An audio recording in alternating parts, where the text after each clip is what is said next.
Hai semuanya, kali ini saya akan membahas mengenai dampak psikososial pada anak selama masa pandemi.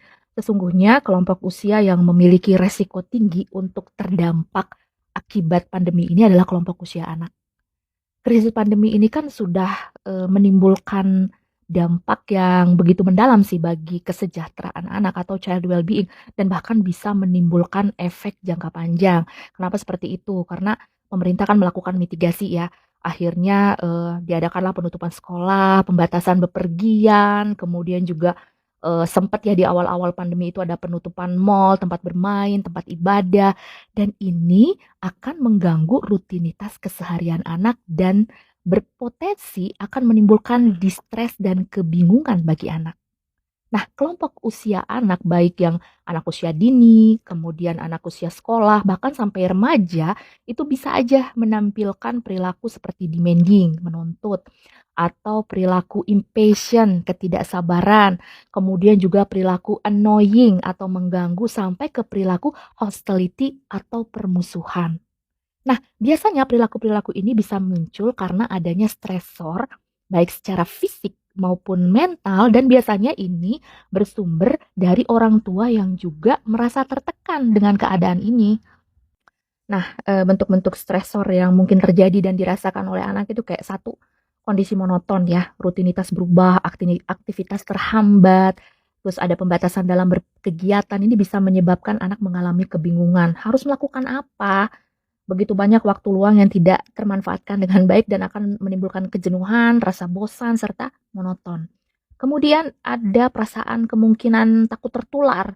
Nah, anak-anak bisa mengalami ketakutan terkait virus COVID-19 ini. Mereka biasanya akan khawatir, saya akan ketularan, orang tua ketularan, atau orang-orang terdekatnya juga akan tertular juga.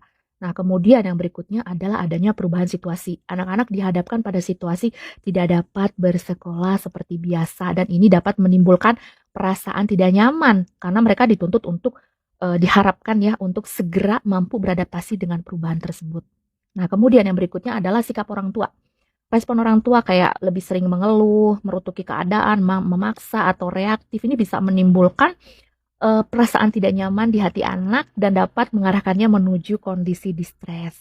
Nah, kemudian juga ada public shutdown, metode belajar yang berubah, kemudian juga 24 jam bersama gitu karena harus terus-terusan di rumah, itu tuh bisa menimbulkan distres tersendiri buat anak. Karena berkumpul terus-menerus dalam durasi yang panjang itu bukan sesuatu yang mudah buat orang tua dan anak. Nah, oleh karena itu peningkatan level stres pada anak ini harus kita antisipasi ya. Penting buat orang dewasa yang ada di sekitar anak, mau itu orang tuanya atau caregiver-nya, untuk memperhatikan poin-poin berikut ini. Yang pertama adalah situasi lingkungan. Situasi lingkungan yang seperti apa yang bisa membuat potensi si anak ini bertumbuh dan berkembang dengan optimal, dengan cara yang fun, namun si anak juga tetap merasa aman, secure, sehat, dan terlindungi. Terus yang kedua, bagaimana caranya memfasilitasi sehingga anak merasa ia didengarkan, dipahami, dan dapat mengekspresikan pemikiran dan perasaannya secara terbuka ya dan bebas dan mereka bisa bertanya apapun, segala hal dan bisa memperoleh jawaban yang memuaskannya. Nah, kemudian yang ketiga adalah memahami apa saja dampak pandemi terhadap kesehatan mental dan kesejahteraan psikososial anak, termasuk resiko terjadinya perilaku kekerasan atau abusif dalam pengasuhan. Nah, kemudian yang keempat, mencari cara atau sumber untuk bisa membantu orang tua atau caregiver agar dapat terlibat sepenuhnya bersama anak secara efektif dan positif. Oke, kita kan udah bahas tuh semua ya panjang. Terus balik lagi ke pertanyaan, kenapa sih anak itu menjadi kelompok usia yang rawan mengalami dampak negatif dari situasi pandemi?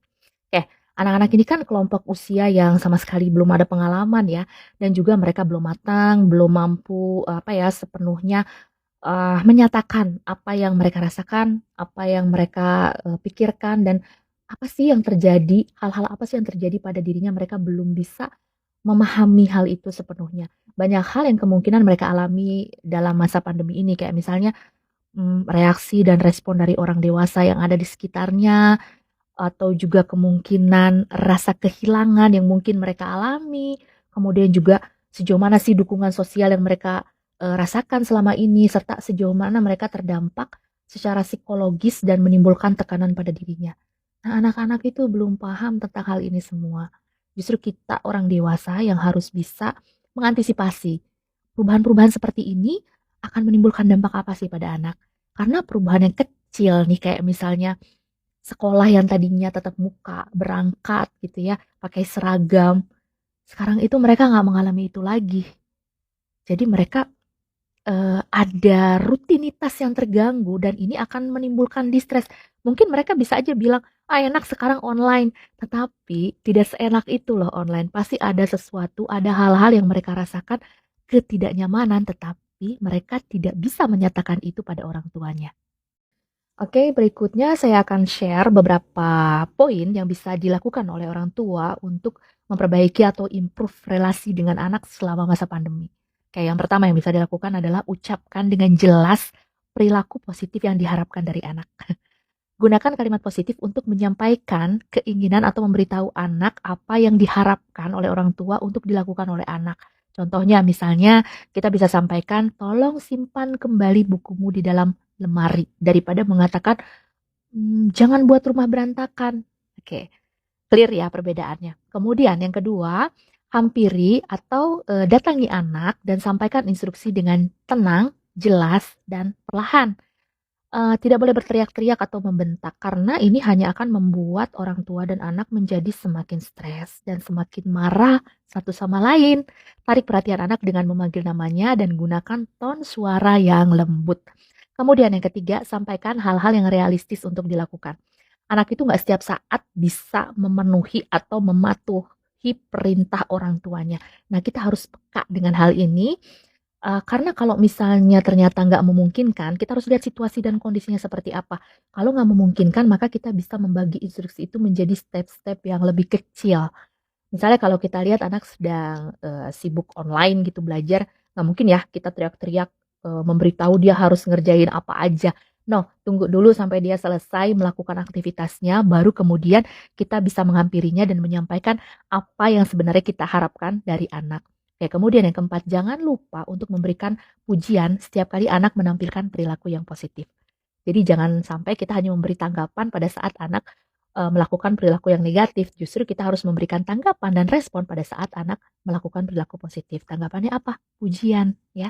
Oke, kemudian yang kelima, selalu lagi dan lagi saya sampaikan, nggak pernah lupa, selalu dengarkan apa kebutuhan anak. Orang tua itu mesti belajar mengenal tahap perkembangan untuk mengetahui basic needs anak di setiap tahapan usianya, ya. Contoh, kalau anak remaja itu pasti punya kebutuhan untuk interaksi, afiliasi, dan komunikasi dengan teman sebayanya. Jadi kita nggak mungkin lah kita tutup akses semuanya. Kebayang nggak sih, udah mah dia susah keluar, nggak bisa sekolah, udah gitu dia nggak boleh pegang handphone lagi untuk sekedar WA temannya. No, kita harus memberikan ruang dan waktu bagi anak remaja untuk melakukan hal tersebut. Karena remaja itu butuh kesempatan untuk mengekspresikan dirinya sendiri, terutama saat ingin berbagi mengenai apa yang dirasakannya dan hal-hal yang mengganggu pikirannya. Karena kan fokus perhatiannya udah bukan ke orang tua lagi, tetapi kepada teman sebayanya. Bisa ya? Dicoba. Terima kasih.